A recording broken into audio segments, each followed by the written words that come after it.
Hello friends, how are we? Hope you're amazing. Welcome to Wednesday. It's like, what day is it? I don't even know what day it is. It is Wednesday. I am back home. You'll be very pleased to know, following on from a incredibly amazing, successful whirlwind tour of the nation. Nearly the nation. I've had a really great time, although I've got to admit today I am feeling a little tired. But other than that, I'm really, really good. I'm pumped. I'm excited. It's been such a beautiful whirlwind, and it met finally in person some really amazing people who I've known online. So it was really amazing to spend some time with them and caught up with some previous clients who were just amazing, and just a really awesome and affirming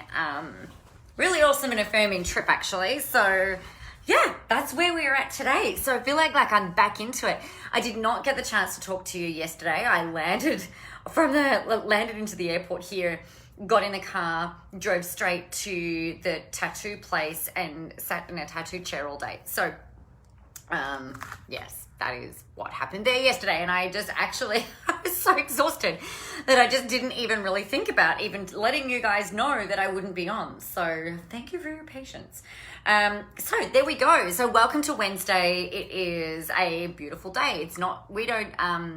We're not impacted by the fires here. We're just impacted by the cold weather that has come back in. So for those of you who are impacted by the fires, my heart goes out to you guys. I hope you're staying safe and that you're looking after yourselves and your properties and your animals and all that kind of thing. So what I wanted to talk with you about today has been a couple of conversations I've had today and some insights from my experience over the last many years about doing this stuff. Now, there are a whole bunch of people, gurus, trainers, teachers, business owners, businesses, whose businesses are built on teaching you how to build certain systems and certain processes within your business. Now, to me, there are some things that there are some things that are really important for you to have, right? And there are some things that are really not so much. Hey, Andrea, lovely to see you. Haven't seen you for a while. There are some things that are really important to have and some that are, not so much. The things that I want you to be thinking about, if it makes you feel, if somebody says to you, oh, look, you've got to have an ascension model, or you've got to charge high ticket, or you've got to do things you have to do things in this way. Hey, Catherine, or you have to do things in that way, then I would challenge you to think a little bit more about that, right? And be really mindful about who you're taking your advice from. I'm an expert at being me. I'm an expert in doing things the way that I do things because it's the way that I do things. Now, that's not to say that another way doesn't also work. So conversations that we've had over this last week and a half have been, well, I do things in this way, and this is the thing that I found that works. This is what I've tested. This is what I've tried. This is what I've done, and this is the thing that got a result or didn't get a result, or, whatever the case might be. But I think where we come unstuck, particularly for people who are a little bit newer in the business or maybe looking to grow and expand, that one of the things that can happen is that we get caught up in the way. So one of the ways are, putting out something for free, then offering something straight away as a $7 purchase, and then straight away offering an upsell at $97, and then $197, and $497, and then $997, then $1497, and then $2997, and then $4997, and all the numbers have to have a fucking 9 and a 7 in them. And it's like 4997, 9997, 14997. So you go to 15 grand, then 25,000, then 50,000, then 100,000, then $1 million for 5 minutes. You could. The problem with that model, number one, it's an ascension model. Number two, you're really reliant on people coming in, massive volume of people coming in at that free thing in order for them to go up to that $7 thing. Now, I think the statistics are 30% of people that see your free stuff, 30% of people will opt in for that, on average, right? So if they see it, they click on it, they're looking at it, 30% of people will opt in for the free thing. But then to have somebody go and buy on that, the next thing, which is $7, can't remember, I'd have to go and have a look at the stats. I wrote them all down, but it's not better than 10%, right? So maybe 10% of people will buy that thing for $7. And I actually think it's more like 5%. I don't think it's a 10% stat. And then of those people, of that 3 to 4, let's say 3 to 4% of people that buy that $7 thing will buy the next thing at, say, like $27 or $47, right? And then from there, the statistics actually start to get better. So if you're looking then at doing something at 497, you're probably looking at somewhere between a 10 and a 20% conversion rate. And then it's about the same every time you up level. Now, the issue with this is, and I've run the numbers, if your average spend is $6,000 over the course of a year, so if you're selling about $6,000 of products, services, therapy, like whatever it is that you're selling, on average over the year, think from memory, before you even break even, you've got to spend about $15,000 on traffic, so on the free thing, before you even break even. So you're not even making any money yet. So you spend 15 grand, you'll make that 15 grand, but it's not really until then that it kind of kicks out because of the volume, right? And the number of people that need to come through. Now, is it a model that works? Of course it's a model that works. It's like, you know that if you go to the kitchen, you can make a protein smoothie, right? You have your blender, you might put an egg, I put an egg in it, you might have some protein powder, you might use some almond milk. Other people might do use whey protein or use something like whatever, right? You know what that it can work, but you might not, number one, have the money to go and buy all of those ingredients. So number two, you might not like the way that it feels or the way that it looks, or when you drink it, hey Tani, like when you drink it, it might make you bloat, right? So that way that thing actually gets made and gets built is like, might leave a horrible taste in your mouth, just doesn't feel right, and it costs you a fuck ton of money that you just really don't even have to spend to achieve the same result, right? So like if it feels yucky, if it feels icky, if it feels like it's so much like hard work, then I very strongly encourage you to go, all right, well, what are the options then? It is a model that works, but not for most people. Now, there are so many things out there. It's like, should you buy who do you buy for the email service providers? Hey, Tina, who do you sign up for all this, that, and the other? You know, it can be so fucking simple. And I think this is the thing that really freaking fires me up about the industry that I tend to work within, which is a lot of internet marketers. I'm more about visibility and confidence and using the internet to play that out, right? But so many other people are, they're just like, you've got to buy this in order for you to be able to do this, in order for you to be able to do this. And it's a bunch of bullshit, right?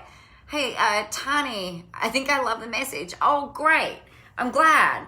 Because it's freaking exhausting trying to keep up with all of the things that they tell you that you should have to do and that you have to have in place in order for you to be successful. The things that you need to have in place are things like you. You need to have a personality. You need to be able to show up online authentically as you, whether you're over the top like me, or whether you're somewhere in the middle, whether you're a bit more reserved and calm. Like there are some people that I've met this week that are just like this last week and a half that are so softly spoken, that are so intensely passionate about what they do, but they kind of talk a little bit more like this, and they just kind of like bring people in, right? And I guess like that's great. You don't have to do things in the way that I do things. I don't want like mini Nicholas rolling around the world. You know, there is more than enough of me to go around, like just one of me to go around. So do you, be you. Like that's the first thing. The second thing that you're going to have is essentially like a content strategy that helps people get to know you, right? Where you're giving value in advance for free so that they can achieve a result. So this is called the results in advance strategy. So not dissimilar to what I'm doing exactly right now. Hey, Amanda. So you can take this information and you can go and implement it, and then you could get a result. So you might achieve a breakthrough, you might make some money, you might go and position something to a client, whatever the case might be. So that's the second thing. The third thing is that you've got to remind people of how they can buy from you. With whatever it is that you're talking about, whatever it is that you are selling, People need to know how it is that they can take that next step with you, right? Otherwise, what you're doing is you're essentially priming them to go and buy from the competition, right? So if we get everyone all pumped up, hot and heavy, and, you know, kind of like wooed into like all of your stuff, and that you're just giving away all of this free information, and then they're like, okay, cool, that's really great. They go and they've had their pain touched on, right? So we've talked into their fear, their overwhelm, their disenchantment, their pissed offness, their dissatisfaction, their disengagement, like what the anxiety, whatever it is, whatever the pain points are for your people. If they have, if you're not then letting them know, hey, this is something that you can do to shift you forward. This is something that you can do to really help you. Then you've actually just primed them to buy from someone else. Because someone else will come swooping in and saying, hey, you're overwhelmed, frustrated, and angry with having to do all of these things this way. You know, there's a better way. But if you don't share for them what that better way is, then they'll go and buy from the other person, which is just, it's just insane. It's like, hey, do you like this dress? Do you really love it? It's really beautiful, isn't it? Like, it's so freaking amazing. And then they're like, okay, so I'm going to go and see if I can find that dress on the internet somewhere, or walk into a store, and then they hand that money over to somebody else, and then you're left going like, why is no one buying my dress? Well, because you didn't tell them to, right? So you've got to be able to position yourself in front of people as you, with great content, providing value in advance, and reminding people how they can buy. All of the other stuff, the ascension, the desession, the low ticket, the high ticket, the webinar strategy, the free thing, the infusion software, active campaign, or Katra, or like whatever the fuck systems, they are all superfluous really to the things that are really, really necessary. Yes, some of them are needed in terms of the automation, but you've really, the thing that makes everything work is you. And you do not need a freaking machine that has 100 emails scheduled up to go out automatically to the people that drop into your stuff. Like, set three automatic emails, maybe 4 at a push if you really need to. Give them the solution that you've said that you were going to promise them. So deliver on what you promise is pretty much the precursor to everything. But then the second thing that you want to do is you want to say, hey, like, now that problem is solved, this is the next problem. And hey, now that you've got that out of the way, this is the next thing. And, just keep building the relationships with them. You don't have to have this long fucking complicated thing that costs you $1 billion to get into, and then $1 trillion a month to manage, and you've got to outsource and hire other people to do it, because if something breaks, you're like, I don't even know how to fucking fix this beast. So you end up being hog-tied to whatever company, organization, business owner that has set that up for you. And I think that is absolute bullshit. I really think that every step of the way, you've got to have the ability to be independent of a mentor, of a coach, of a business, like a business methodology, like this whole machine thing that you can build.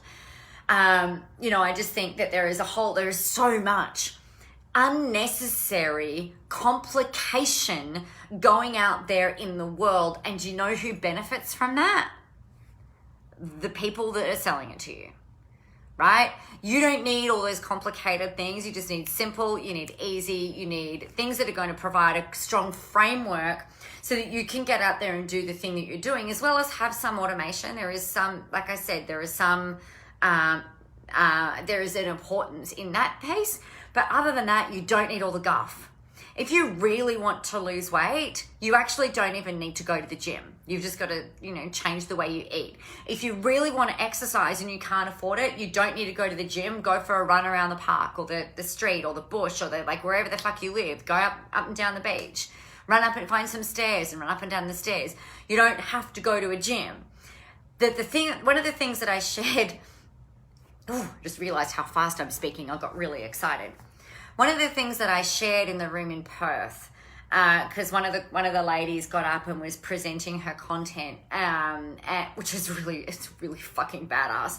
I am so grateful that I've been able to run these events. It has just really reminded me of the power of what I do, but most importantly, like the simplicity in how you can roll this out. So one of the women was presenting her content and the process that she goes through, and she's like, "Oh, but I'm just really worried that it's too simple." And I said to her, "Well, if you think about it, the people that tend to overcomplicate things are the people that are trying to hide something." Right? Often they'll hide behind the science, or they'll hide behind the shine or whatever. Where the people, some of the smartest people are the people who are able to simplify a concept and able to walk people through. So for example, like I help people who feel really invisible, kind of like the singing in the shower, to feeling like they're really able to own their rock star status so that they can really create mass influence. You know, that's really the process that I step people through.